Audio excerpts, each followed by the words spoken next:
Hello learners, welcome to our YouTube channel The World Class Online Lectures and I am your host Dinesh Kumar. Hello learners, आज के इस topic में आज हम करेंगे +2 class का जो नया चैप्टर है second, change in profit sharing ratio among the existing partners. यानी कि अगर पार्टनरशिप में जो पार्टनर्स हैं वो अपनी कोई भी चेंजेस कर लेते हैं फर्म में, जैसे कि अपनी रेशो में कोई चेंजेस कर लेते हैं। प्रॉफिट शेयरिंग रेशो पहले कुछ और था, अब कुछ और कर लेते हैं, चाहे वो बीच में हो, जनवरी में, फरवरी में, कभी भी वो ऐसा कर सकते हैं। बट अकॉर्डिंग टू डीड, जो भी उनकी साइंदर्शन लेख में लिखा गया है, साइंदर्शन लेख के अकॉर्डिंग अगर वे अपनी प्रॉफिट शेयरिंग रेशो में क्या करते हैं, कुछ बदलाव करते हैं, कुछ चेंज करते हैं, तब कौन कौन से ट्रीटमेंट किए जाते हैं। तो आज हम उसी को समझेंगे कि अकाउंटिंग ट्रीटमेंट कैसे किया जाता है जब कोई पार्टनर्स हैं फर्म के आपस में कुछ अमेंडमेंट कर लेते हैं, फर्म के अंदर कुछ रूल्स में बदलाव कर लेते हैं। तो ऐसे केस में आपके पास कुछ अमेंडमेंट्स की जाती हैं, तब हम उसको बोलते हैं reconstitution of A partnership firm. यानी कि फर्म के अंदर कुछ बदलाव किए गए हैं, रिकॉन्स्टिट्यूशन हो जाता है उसका। तो उस केस में हम ये जो 4 चीज़ें हैं ये हो सकती हैं आपकी, जिसके ज़रिए क्या माना गया है, आपकी फर्म का रिकॉन्स्टिट्यूशन हो जाता है, पुनर्परिवर्तन हो जाता है। तो सबसे पहले बात करते हैं चेंज इन रेशो। यानी कि पार्टनर्स अगर अपनी रेशो में कोई चेंज करेंगे तो हम उसे क्या बोलते हैं, रिकॉन्स्टिट्यूशन हो जाना, कुछ परिवर्तन हो जाना। किसमें, आपकी फर्म के अंदर। नॉर्मल सी बात है, पहले वो लाभों को कुछ और अनुपात में बांटते थे, अब वो लाभों को कुछ अन्य अनुपातों में बांटेंगे। तो ऐसे केस में उनके क्या हो जाएगा, पूरी फर्म में बदलाव हो जाते हैं, जिसे हम कहते हैं रिकॉन्स्टिट्यूशन हो जाना, पुनर्गठन हो जाना। ऐसे केस में आप क्या करोगे, कुछ अकाउंटिंग ट्रीटमेंट्स करेंगे, वो आपको हम नेक्स्ट बताएंगे अभी आगे कुछ देर में। उसके बाद करते हैं सेकंड पॉइंट, वो है एडमिशन ऑफ ए पार्टनर। यानी कि अब अगर पार्टनरशिप फर्म में एक नया पार्टनर ऐड हो जाता है, उसे बोलते हैं एडमिशन का हो जाना। यानी कि पहले 2 पार्टनर से एक और नया फर्म में हमने ऐड कर लिया, वो ऐड क्यों किया वो हम नेक्स्ट चैप्टर में जानेंगे। बट फिलहाल हमें ये पता है कि अगर 2 पार्टनर्स हैं, नया पार्टनर एक और फर्म में आ गया, तो उसे हम कहते हैं admission of a new partner. तो ऐसे में 2 हो सकते हैं, 3 हो सकते हैं, मैक्सिमम कितने हो सकते हैं, 50 मेंबर्स आपके फर्म में हो सकते हैं। उसके बाद बात करें थर्ड पॉइंट हमारा, वो है रिटायरमेंट और डेथ ऑफ ए पार्टनर। यानी कि अगर साझेदारी फर्म में से कोई फर्म छोड़कर पार्टनर जाना चाहता है तो वो फर्म छोड़कर जा सकता है, उसे कहते हैं retirement from the firm. But अगर कोई पार्टनर है जिसकी डेथ हो जाती है तो नॉर्मल सी बात है, उस केस में भी आपके अकाउंटिंग ट्रीटमेंट आपको करने पड़ेंगे, बदलाव करने पड़ेंगे फर्म में। तो उसे हम कहेंगे रिकॉन्स्टिट्यूशन, यानी कि पुनर्गठन हो जाएगा, क्योंकि जो पुराने रूल्स हैं वो खत्म हो जाएंगे और नए रूल से हम नई फर्म को शुरुआत करेंगे। उसके बाद बात करते हैं, वो है अमलगमेशन। 2 फर्मों का आपस में जुड़ जाना, वो क्या कहते हैं, उसे अमलगमेशन कहते हैं। एक एबी फर्म थी, एक सीडी फर्म थी, सारी जुड़ करके एबीसीडी बन गई, तो उसे बोलते हैं अमलगमेशन ऑफ 2 पार्टनरशिप फर्म। इन चारों ही केसेस में अगर पार्टनर जो हैं, साझेदार हैं, अपनी रेशो में यानी कि कोई अनुपात में परिवर्तन करते हैं, कोई नया पार्टनर आ जाता है, कोई पार्टनर फर्म छोड़ के चला जाता है, या किसी की डेथ हो जाती है, या 2 फर्में जुड़ करके आपस में एक फर्म बन जाती हैं, उसे हम कहते हैं अमलगमेशन। इन चारों ही केसेस में हमारी जो पार्टनरशिप फर्म है उसका क्या हो जाएगा, रिकॉन्स्टिट्यूशन हो जाएगा, पुनर्गठन हो जाता है। जैसे ही पुनर्गठन होगा आपको कुछ अकाउंटिंग ट्रीटमेंट करने पड़ेंगे, यानी कि कुछ आपको क्या करनी पड़ेगी, एडजस्टमेंट करनी पड़ेगी। तो मैं बताता हूँ आपको कौन कौन सी एडजस्टमेंट है जो आपको इस चैप्टर में एडजस्ट करने होंगे। यानी कि हम आपको बताएंगे, हम आपको सिखाएंगे कि साझेदारी फर्म में अगर कोई पार्टनर आता है, जाता है, कोई मर जाता है, पागल हो जाए, दिवालिया हो जाए, फर्म में किसी भी तरह से एग्जिट करता है, तो उस केस में आप किस तरह से एडजस्टमेंट करके आप पार्टनर्स को क्या करते हैं, नई फर्म के अकॉर्डिंग सारी बातें समझा देते हैं। सबसे पहले बात करते हैं अकाउंटिंग ट्रीटमेंट का। तो नंबर 1 पे जो अकाउंटिंग ट्रीटमेंट होता है हमारा, वो है हमारा डिटर्मिनेशन ऑफ सैक्रिफाइस रेशो और गेनिंग रेशो। यानी कि जब भी कभी ऐसे बदलाव किए जाते हैं फर्म के अंदर, तो सबसे पहले आपको क्या निकालना होगा कि कौन कौन से पार्टनर ऐसे हैं जिन्होंने सैक्रिफाइस किया है। सैक्रिफाइस का मतलब होता है त्याग अनुपात, यानी कि जब नया पार्टनर आएगा तो पुराने पार्टनर्स के हिस्से क्या हो जाएंगे, कम हो जाते हैं। तो उनका हिस्सा कितना कम हो गया उसे हम कहते हैं सैक्रिफाइस रेशो। यानी कि पुराने पार्टनर्स के द्वारा नए पार्टनर्स को कोई हिस्सा अगर दे दिया जाए, या रेशो में बदलाव होने से किसी पार्टनर का कुछ हिस्सा कम हो जाता है, जितना हिस्सा कम हुआ है हम उसे कहेंगे सैक्रिफाइस रेशो। रेशो यानी कि त्याग अनुपात। उसके बाद करते हैं बात, नेक्स्ट पॉइंट है हमारा गेनिंग रेशो। गेनिंग होता है अगर किसी व्यक्ति का, अगर किसी पार्टनर का जो प्रॉफिट शेयरिंग रेशो है वो बढ़ जाता है, वो गेन करता है, तो उसे हम कहेंगे गेनिंग रेशो। ऐसे केस में क्या होगा, पहले वो लाभ लेता था कम और अब लेगा लाभ ज्यादा, तो उसके लाभ जो बढ़ जाते हैं उस रेशो को हम कहते हैं गेनिंग रेशो। उसके बाद करते हैं नेक्स्ट अकाउंटिंग ट्रीटमेंट, वो होगा हमारा गुडविल को लेकर के। अब गुडविल क्या होती है, इसका नेचर कैसा होता है, कितने मेथड से इसको निकाला जाता है, ये भी हम इसी चैप्टर में, इसी मतलब नेक्स्ट लेक्चर में हम ये कर लेंगे, डिस्कस करेंगे हम कि गुडविल क्या होती है। गुडविल होती है ख्याति, जो एक अदृश्य शक्ति है जो हमारी लाभ कमाने में, हमारी फर्म को प्रॉफिट अर्न करने में आपकी क्या करती है, मदद करती है। तो आपको गुडविल निकालनी होगी, और अगर कोई पार्टनर्स इन चीज़ों में से कोई भी चेंजेस हुए हैं तो आपको गुडविल निकाल करके उसका ट्रीटमेंट करना होगा, गुडविल को पार्टनर्स में डिस्ट्रीब्यूट करना होगा।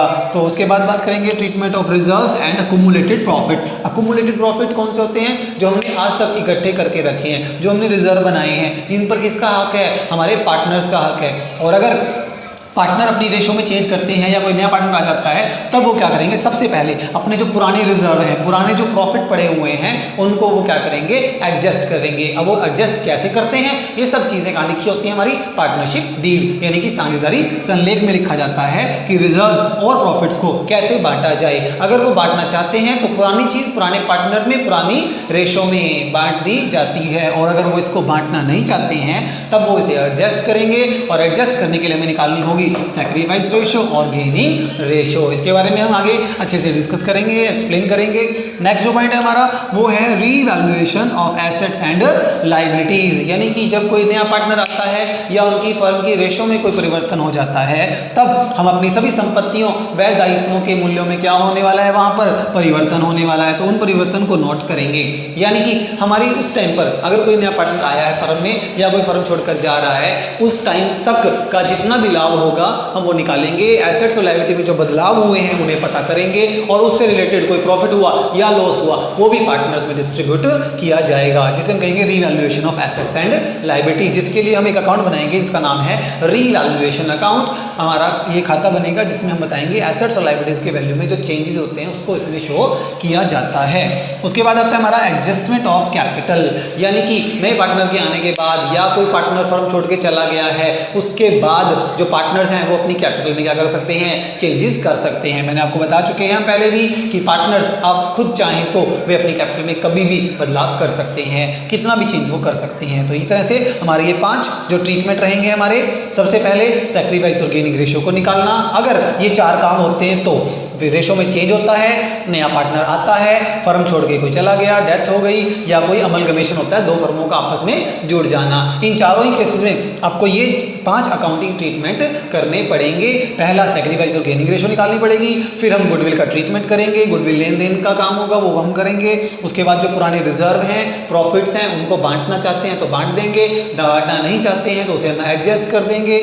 उसके बाद हमारी एसेट्स और लायबिलिटीज है, उनका हम रीवैल्यूएशन करके जो प्रॉफिट होगा वो पार्टनर में बांटेंगे, लॉस हुआ तो भी पार्टनर में डिवाइड कर देंगे। और फाइनली अगर पार्टनर खुद चाहें तो वे अपनी कैपिटल में, पूंजी में क्या कर सकते हैं, बदलाव भी कर सकते हैं। तो ये अकाउंटिंग ट्रीटमेंट हमें करने होंगे जब भी कभी इन चीज़ों का होता है, चाहे रेशो चेंज हो, पार्टनर आए, फर्म छोड़ के चला जाए, या किसी की डेथ हो जाए, या कोई 2 फर्म आपस में जुड़कर एक बन जाती है। तो ये 5 अकाउंटिंग ट्रीटमेंट किए जाते हैं, जो आपके पूरे पार्टनरशिप में आपको इस बार ये सिखाया जाएगा, ये 5 ट्रीटमेंट कैसे किए जाते हैं।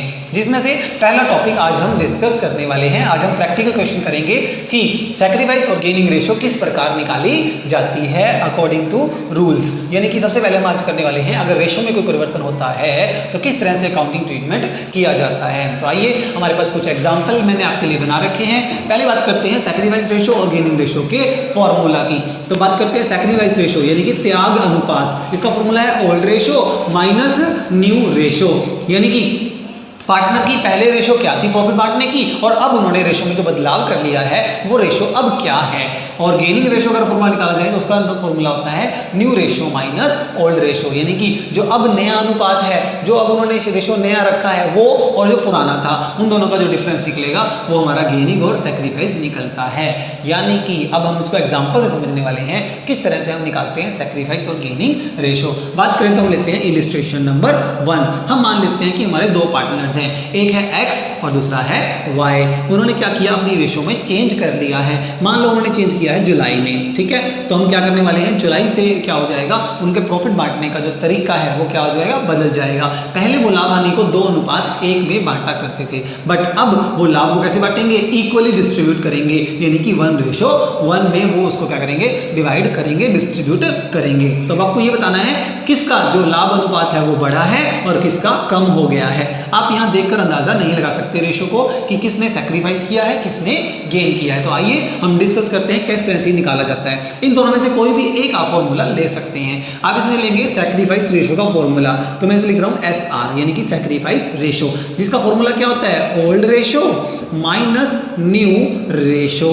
तो अब देख ले हम कि किसने कितना कितना सैक्रिफाइस किया है। बात करते हैं सबसे पहले x की, तो x का जो सैक्रिफाइस है वो हम निकालेंगे, ठीक है। तो x की ओल्ड रेशो हमारे पास है, न्यू रेशो हमारे पास है, तो उससे हम क्या निकाल सकते हैं, सैक्रिफाइस रेशो निकाल सकते हैं। सबसे पहले फॉर्मूले को ध्यान में रखते हुए हम निकाल रहे हैं x का सैक्रिफाइस रेशो। देखो ये है ओल्ड है 2:1 यानी कि 2:1, तो 2/3 और 1/3 ये हो गया हमारा अनुपात। उसके बाद करें न्यू रेशो, ये है 1:1, मतलब हाफ लेता है x और हाफ लेता है y, तो ये हो गया हमारा ओल्ड रेशो, ये हुआ न्यू रेशो। हमें करना क्या है, हमें निकालना है x का सैक्रिफाइस कि x ने कितना सैक्रिफाइस किया, बट हमें ये भी कंफर्म नहीं है कि x ने सैक्रिफाइस किया है क्या गेन किया है। तो हम क्या करने वाले हैं, हम फॉर्मूला लगाएंगे। सबसे पहले बात करते हैं ओल्ड रेशो की, तो x की जो ओल्ड रेशो है वो कितना है, 2/3 है, माइनस इसका करना है न्यू रेशो। न्यू रेशो कितना है, 1/2 है। तो आपने क्या कर दिया, ओल्ड माइनस न्यू कर दिया। अब बात करते हैं इसके एलसीएम का, और 3 और 2 का जब एलसीएम लेंगे तो कितना आएगा,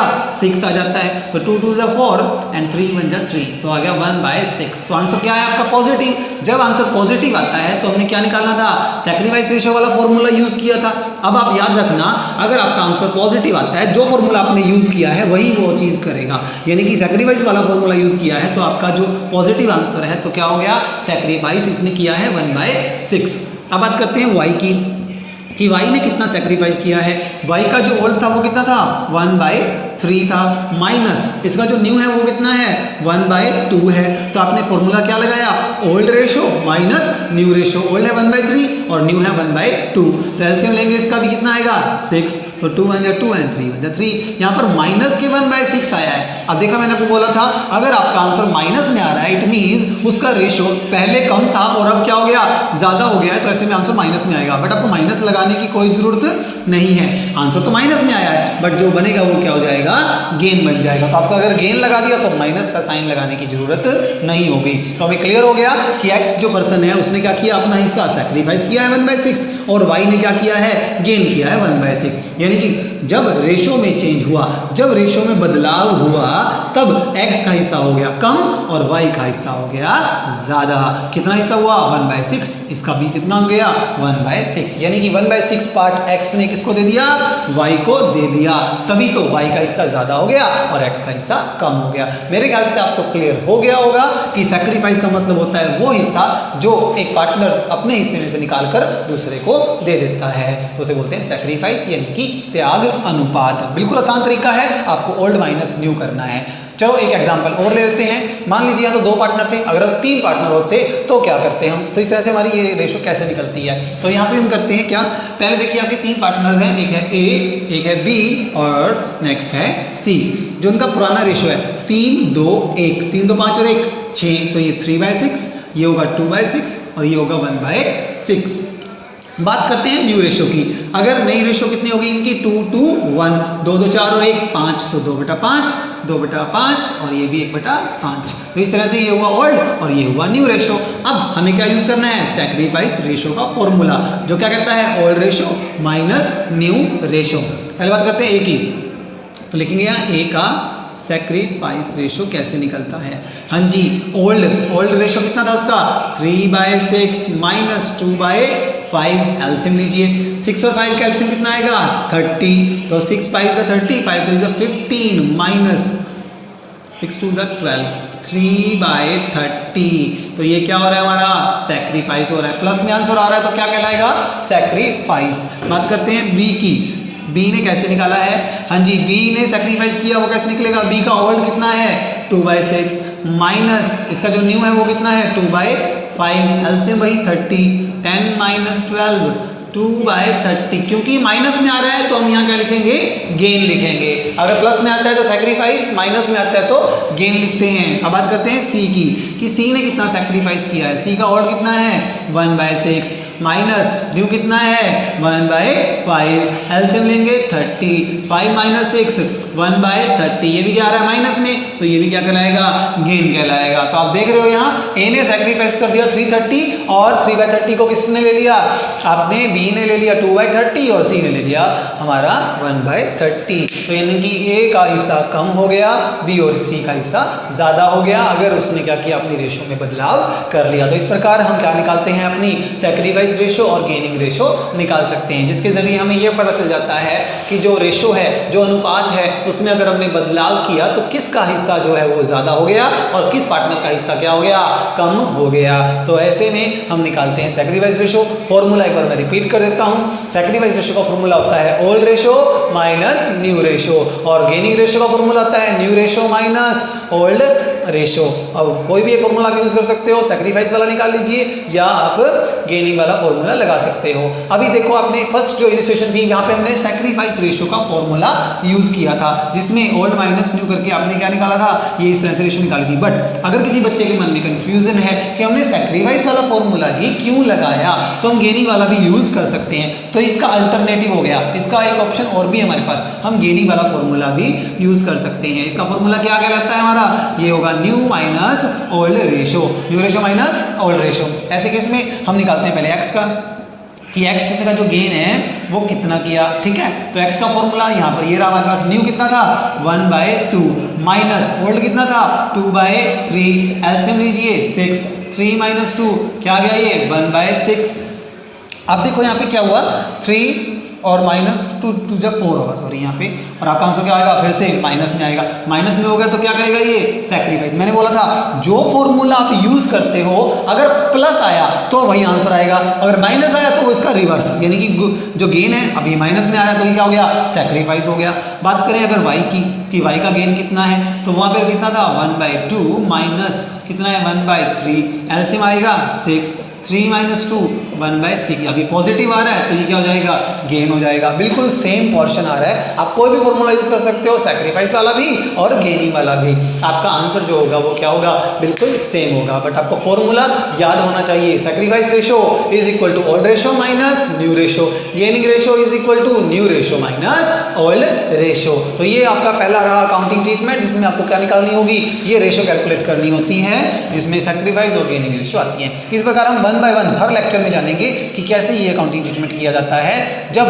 पार्टनर अपनी रेशो में क्या करते हैं, चेंज करते हैं, या एडमिशन के टाइम, रिटायरमेंट के टाइम, डेथ के टाइम, या अमलगमेशन के समय पर। तो ये था हमारा सेकंड चैप्टर का पहले इंट्रोडक्शन, जिसमें हमने बताया कि प्रॉफिट शेयरिंग रेशो अगर पार्टनर्स में चेंज होती है, अगर किसी भी साझेदारी में पुनर्गठन होता है, बदलाव होता है, तो इस तरह से अकाउंटिंग ट्रीटमेंट किया जाता है। तो पहला टॉपिक हमारा क्लियर हो गया, sacrifice ratio and gaining ratio. Thank you learners. अगर आपको वीडियो पसंद आए तो like this video and share with family and friends, also subscribe our channel the world class online coaching centre. Comments for any query. धन्यवाद।